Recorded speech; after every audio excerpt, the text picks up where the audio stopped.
Sociale zekerheid, veranderen en bezuinigen. Dat was het thema van de Limburgse Alliantiedag in Theaterhotel de Orangerie. De bedoeling van zo'n Alliantiedag is om mensen toe te rusten om lokaal het beleid te kunnen beïnvloeden. Want omdat veel van de uitvoering bij gemeenten ligt, is ook de beïnvloeding op gemeentelijk niveau van belang.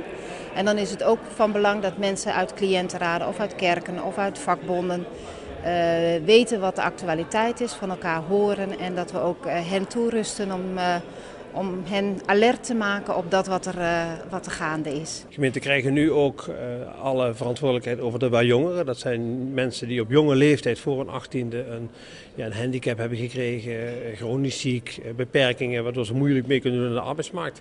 Bovendien krijgen de gemeenten de hele jeugdzorg in verantwoordelijkheid naar zich toe.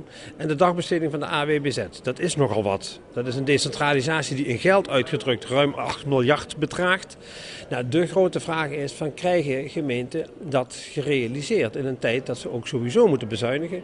Sowieso op kerntaken discussies zijn. Ik maak me daar grote zorgen over. Zo'n 10% van de Limburgers leeft onder de armoedegrens.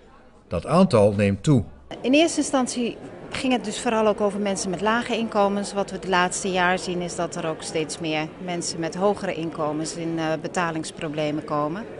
En dat het dus niet meer expliciet alleen maar voor mensen met lage inkomens is. Heel veel mensen die het betreft maken zich grote zorgen. Zijn die zorgen terecht? Die zorgen zijn denk ik heel erg terecht.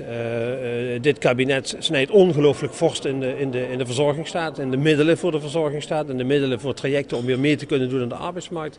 Ze geven gemeenten minder geld voor elke WSW-plek, dus dat moet de gemeente zelf zien te realiseren.